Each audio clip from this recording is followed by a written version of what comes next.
Tuesday, the Gospel of the day. Give to the emperor the things that are the emperor's, and to God the things that are God's. Mark chapter 12, verse 17. Let us give to God the things that are God's. Remember always the words of the psalmist in 112, verse 1, that happy are those who fear the Lord, who greatly delight in his commandments. Let us be faithful to the Lord, who is full of mercy and compassion, and follow him in our lives.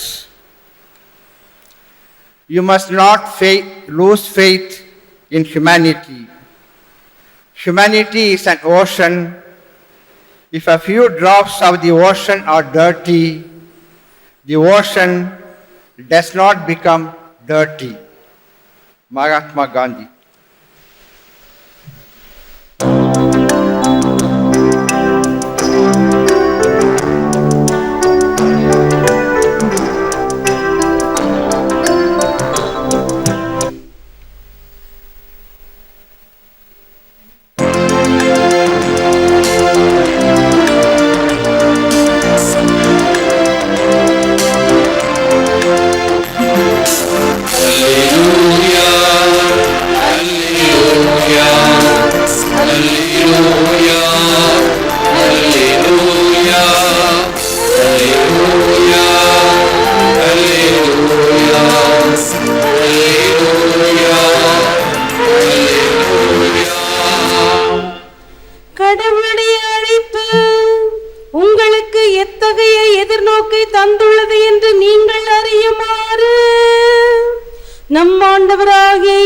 கிறிஸ்துவின் கடவுளும் மாட்சிமிகு தந்தையுமானவர் நம் மகக்கண்களுக்கு ஒளி தருவாராக.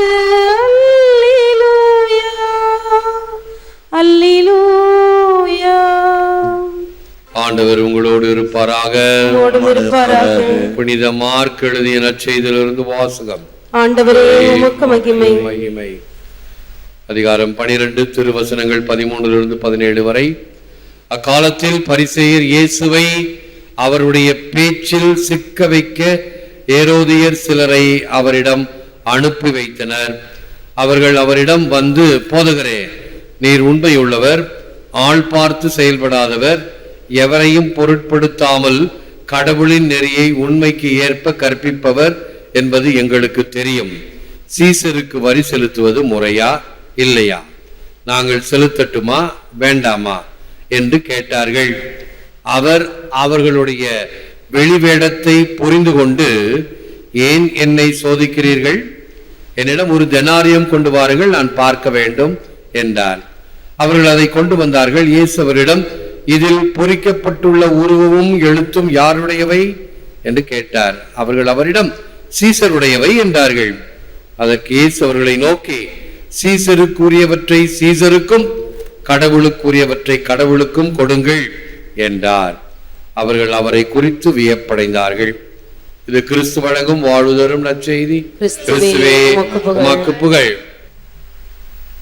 To Caesar what belongs to him, to God what belongs to God. சீசருக்கு உரியவற்றை சீசருக்கும் கடவுளுக்கு உரியவற்றை கடவுளுக்கும் கொடுங்கள். அன்பார்ந்த சகோதர சகோதரிகளே, அன்பார்ந்த தொலைக்காட்சி விசுவாசிகளே, where your treasure is, there will your heart be also. லூக்கா 12:34. உங்கள் செல்வம் எங்கு உள்ளதோ அங்கே உங்கள் உள்ளமும் இருக்கும். ஆண்டவர் இயேசு கிறிஸ்துவினுடைய நற்செய்தி வாக்கியங்கள், விழுமியங்கள், கருத்துக்கள், போதனைகள் அனைத்தும்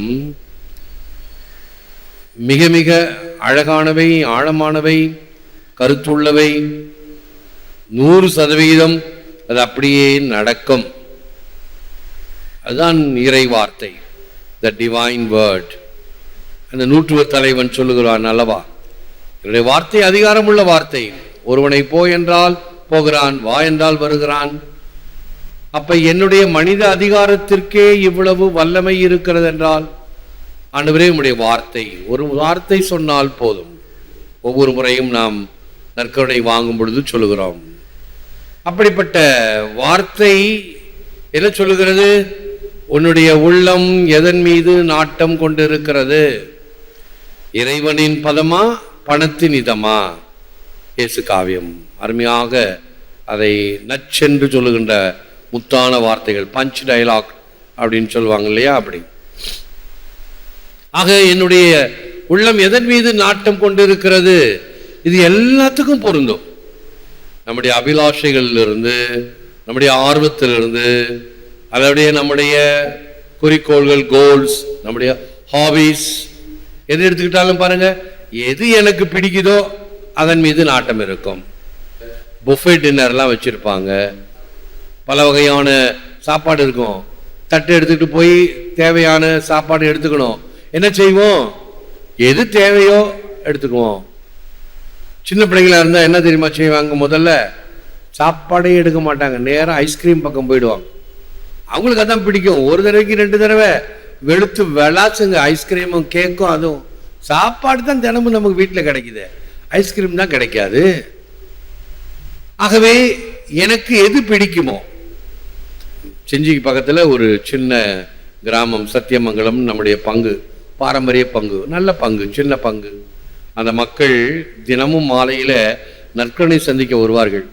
45 வருஷத்துக்கு முன்னாடி என்னுடைய அனுபவம், குருவாவதற்கு முன்னால் சகோதரனாக இருக்கும் பொழுதே அந்த கிராமத்துக்கு பணி செய்ய சென்றிருந்தேன். அந்த ஃபாதர் ஒரு பெரிய நாய் வளர்த்தார். அவருக்கும் செல்லம், ஊருக்கும் செல்லம், அப்படித்தானே சில சமயத்தில். ஆக என்ன பண்ணுது, ஞாயிற்றுக்கிழமை நகர வளம் போகும். இந்த நாய் எப்படி போச்சுன்னா, டேய் சாமியார் நாயிடா அப்படின்னு சொல்லி ஒரு பெரிய எலும்பு தூக்கி போடுவான். அதை உடனே அந்த எலும்பு கவிக்கிட்டு வந்து பங்கு தந்தை இல்லத்துக்குள்ள ஒரு மரம் இருக்கும், ஒரு நல்ல நிழல் தரும் மரம். அந்த மரத்தினுடைய வேறுகிட்ட பள்ளம் தோண்டி அந்த எலும்பை போட்டு மூடி வரும், மண்ணை போட்டு மூடிடும். அது போய் போய் கலெக்ஷன், சண்டே பூரா கலெக்ஷன். ஃபாதர் இங்கே உண்டியல் கலெக்ஷனா, நாய் எலும்பு கலெக்ஷன், அப்படி நடக்கும். என்ன ஆகும்? வெராண்டாவில் படுத்திருக்கும். அது எண்ணமெல்லாம் எங்கே இருக்கும்? மரத்துக்கு கீழே தான் சேர்த்து வச்ச எலும்பு. அதான் இந்த வாரம் பூரா அதுக்கு ஸ்டாக் ஃப்ரிட்ஜில் வச்சிருக்கிற மாதிரி. ஏதாவது மற்ற நாய் மோப்பம் பிடிச்சிட்டு அந்த மரத்து பக்கம் வந்துச்சா, அதுக்காக தீர்ந்துச்சு, அவ்வளோதான். இது வாட்ட சாட்டமான நாய், ஏதாவது ஒரு குட்டி நாய், சின்ன நாய் அந்த எலும்பு வாசனைக்கு போய் பள்ளம் தோண்டுச்சுன்னா போய் கடிச்சு கொதறி குட்டு அது சாவடிச்சிடும். அதனுடைய எண்ணமெல்லாம் நான் சேர்த்து வைத்த எலும்பு. மனுஷனுடைய உள்ளம் அப்படித்தான், நான் சேர்த்து வைத்த செல்வம். ஆனா பாருங்க, நீ சேர்த்து வைத்த செல்வம் உனக்கு எவ்வகையில் உதவும்? கொஞ்சம் யோசிச்சு பார்த்தா, நம்ம எல்லாருக்கும் எவ்வளவு இடம் தேவையா?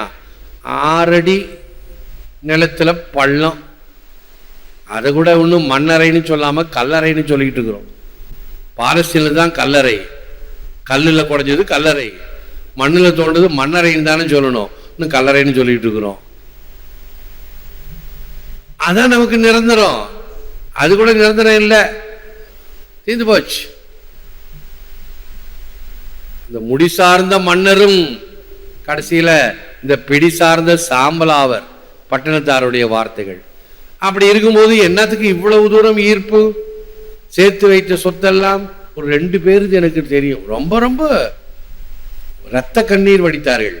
அவருடைய சொத்தெல்லாம் இழந்தார்கள், தங்களுடைய பிசினஸை இழந்தார்கள் இந்த பேராசையினால். இப்ப என்ன ஆச்சு? அனுபவிக்க முடிஞ்சுதா? யாரும் அனுபவிக்க முடியலையே. அப்ப என்னமெல்லாம் அந்த நாயை போல நான் சேர்த்து வைத்த அந்த எலும்பை போல இருக்கிறதே, அதைத்தான் ஆண்டவர் சொல்கிறார். உங்கள் செல்வம் எங்குள்ளதோ அங்கே உங்கள் உள்ளம் இருக்கும். ஆகவே என்னுடைய செல்வம் இறைவனை சார்ந்ததாக இருக்க வேண்டும். இறுதியாண்டர் கோயில்ல 2 பக்கமும் 2 படம் இருக்குன்னு சொல்லியிருக்கிறேன். ஒரு பக்கம் ஸ்நாபகர்லப்பர், ஒரு பக்கம் பணக்காரனும் லாசரும். பணக்காரன் லாசர் இந்த உலகத்தினுடைய தன்மை, ஸ்நாபகர்லப்பர் வெண்ணகத்தின் தன்மை. இவன் செல்வ செருக்கிலே வாழ்ந்தான், செல்வ செழிப்பிலே வாழ்ந்தான், உலகம் பிறந்தது எனக்காக அப்படின்னு சொல்லி ஜாலியா வாழ்ந்தான். சரி, ஜாலியா வாழ்ந்த கடைசியில லாசருக்கு விண்ணகம், இவனுக்கு நரகம். செய்த தவற்றினால் அல்ல, அருகில் இருப்பவர்களை அவன் கண்டுகொள்ளாததினால், உணராததினால், கண்ணிருந்தும் குருடராக இருந்ததினால். வேண்டுதல் வேண்டாமை இலானடி சேர்ந்தாருக்கு யாண்டும் இடும்பை இல. திருக்குறள். கடவுளுக்கு ஒன்றும் தேவையில்லை. கடவுள் நம்ம பார்த்து கேட்கல, எனக்கு ஜெபம் செய், எனக்கு காணிக்க கொடு, எனக்கு மெழுகுதிரி ஏத்து, எனக்கு ஆட்டுக்கடாவை வெட்டு, கோழி கொடு, காணிக்க கொடு. கடவுள் கேட்கல. மாறாக வேதத்தில் என்ன சொல்லுது? உன் அமாவாசை திருவிழாக்களையும் உன்னுடைய காணிக்கைகளையும் நான் வெறுக்கிறேன், வெறுக்கிறேன் என்று சொல்கிறார். நான் விரும்புவதெல்லாம் உன்னுடைய உள்ளத்தை, நம் உள்ளங்களைத்தான் இறைவன் விரும்புகிறார். அந்த உள்ளத்தில் இறைவன் பால், இரக்கம், நாட்டம், ஆர்வம், அன்பு, இந்த மதிப்பு, இந்த பயம், இறை பயம், இவைகள் இருக்கிறதா? துச்சமென மதிக்கின்ற எண்ணம் தான் நமக்கு இருக்கிறது. அப்படிப்பட்ட இறைவன் அடியை சாருகின்றவனாக நான் இருத்தல் வேண்டும். An honest man is the noblest work of God. Pope Alexander. An honest man. கடவுளின் பெருந்தன்மையான படைப்பு ஒரு நேர்மையான மனிதன். எல்லாம் ரொம்ப நெகிழ்ச்சியாக இருக்கிறது. தாய்லாந்திலேருந்து ஒரு அம்மா, ஒரு வயசான அம்மா, நம்ம பூசையெல்லாம் தினமும் பார்க்குற அம்மா, இல்லை ஐயா ஐயானே கூப்பிடுவாங்க. ஃபோன் பண்ணால் ரொம்ப நெகிழ்ச்சியாக இருக்கும். அவங்க எனக்கு தினமும் சில வீடியோ படங்கள்லாம் அனுப்புவாங்க. த பெஸ்ட் ஷார்ட் ஃபில்ம் அப்படின்னு சொல்லி அனுப்புனாங்க. ஒரு பையனுக்கு காலில் இருக்க செருப்பு அறுந்து போச்சு. கோவத்தில் தூக்கி எரிஞ்சிடறான். அப்போ இனிமேல் செருப்பே போட முடியாது அப்படின்னு பார்க்கும்போது ரயில்வே ஸ்டேஷனில் இருக்கிறான். ஒரு பிள்ளை ட்ரெயின் வந்துருச்சுன்னு சொல்லி அவசர அவசரமாக அப்பா பிடிச்சி இழுத்துட்டு போயிடுறாரு. ஒரு ஷூவை மட்டும் அந்த பிள்ளை வச்சுட்டு போயிடுச்சு. அவங்க இழுத்த இழுப்பில் போட்டு போன ஒரு ஷூ மட்டும்தான் போட்டுக்கிட்டு ட்ரெயின் எரிச்சு ட்ரெயின் கிளம்பிடுச்சு. பையன் பார்க்குறான், ட்ரெயின் கிளம்புது, ஒரு ஷூ மட்டும் இருக்குது. ஐயோ, இந்த ஒரு ஷூ வச்சுக்கிட்டு என்ன பண்ணான் அந்த பிள்ளை? எடுத்துக்கிட்டு ஓடுறான். போய் பிள்ளைக்கு அந்த ஷூவை கொடுத்துடலாம் அப்படின்னு ஓடுறான். எவ்வளோ ஓடினாலும் ட்ரெயின் கொஞ்சம் கொஞ்சமாக வேகமாக போயிடுது. தூக்கி எரிஞ்சு பார்க்குறான், எப்படியாவது அந்த கம்பார்ட்மெண்ட் உள்ளார போய் விழுவிட்டுமேனு. வெளியில் விழுந்துருது. ஐயோன்னு தலையில் அடிச்சுக்குவான், உதவ முடியலையே என்று. அப்பொழுது பயணம் செய்கின்ற அந்த சிறுமி என்ன செய்கிறாள் தெரியுமா? கொஞ்சம் யோசிச்சு பார்க்குறா. தான் காலில் இருக்கக்கூடிய இன்னொரு ஷூவை கழட்டி அவன் பக்கம் வீசுறா. நீயாவது பயன்படுத்திக்கொள் இன்னொரு ஷூவை. என்ன பெருந்தன்மை பாருங்க. நாம இருந்தால் ஐயோ போச்சே அப்படின்னு இருப்போம். சின்ன குழந்தைகள் தாராளமாக இருத்தல், அதுதான் கடவுளின் பெருந்தன்மையான படைப்பே. ஒரு நேர்மையுள்ள மனிதன், அது சிறுவர்களாக கூட இருக்கலாமே. Christ teaches us which was the Father's purpose, which he is carrying out in this world, and what a man's ethical. தெர்த்துலியன் இறைவாக்கினர் கிடையாது, தீர்க்கதரிசி கிடையாது, ஒரு நூல் ஆசிரியர். அவர் எழுதியிருக்கிறது, தந்தையுடைய திட்டங்களை இவ்வுலகில் நிறைவேற்றவும் மனிதனுடைய நல்லொழுக்கங்களை கிறிஸ்து போதிக்கின்றார். இறை தந்தையினுடைய விருப்பம், இறை தந்தையினுடைய அரசு, உமது அரசு வருக, உம்முடைய சித்தம் இங்கே நிறைவேறுக என்று சொல்லிக் கொடுத்தது. அதைத்தான் இப்பொழுது பிரேயர் ஆஃப் ஆன்சலம் என்று ஜெபிக்க இருக்கின்றோம். Lord, because you have made me, I owe you all of my love. Because you have redeemed me, I owe you all of myself. Because you have promised so much, I owe you all my being. I pray you, Lord, make me taste by love what I taste by knowledge. Let me know by love what I know by understanding. Draw me to you, Lord, in the fullness of love. I am wholly yours by creation. Make me all yours too in love. இறைவா, நீரே என்னை படைத்தீர், என் அன்புக்கு பாத்திரமானவர், நீரே என்னை மீட்டவர், நான் உமக்கு முழுவதும் சொந்தம். நீர் எவ்வளவோ வாக்களித்திருக்கிறீர், என் வாழ்வுக்காகவும் கடமைப்பட்டுள்ளேன். நான் உம்மிடம் மன்றாடுகிறேன். இறைவா, என் அறிவுக்கேற்ப எவ்வளவு சுவைத்தேனோ அந்த அளவு உம் அன்பினால் சுவையூட்டம் பெற்றேன். நான் எந்த அளவு அறிந்து கொண்டேனோ அவ்வளவு அன்பினால் புரிந்து கொள்ளச் செய்யும். இறைவா, முழுமையான அன்பினால் எம்மை உம்மிடம் ஈர்த்து கொள்ளும். நான் உம்முடைய படைப்பினால் முழுமையாக உமக்கே சொந்தம். ஏற்று வரமருளும் இறைவா, காக்கும் கரங்களினால். ஆமென், ஆமென்.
இயேசுவின் மதுரமான திரு இருதயமே எங்கள் மேல் சிநேகமாயிரும். மரியாயின் மாசற்ற இருதயமே எங்கள் இரட்சணியமாயிரும். புனித சூசேப்பரே எங்களுக்காக வேண்டிக் கொள்ளும். எங்கள் பங்கின் பாதுகாவலியான புனித ஆரோக்கிய அன்னையே எங்களுக்காக வேண்டிக் கொள்ளும். சகல புனிதர்களே, தூதர்களே, எங்களுக்காக வேண்டிக் கொள்ளுங்கள். பிதாசுதன் பரிசுத்த ஆவியின் பெயராலே ஆமென். இயேசுவுக்கே புகழ். மரியே வாழ்க.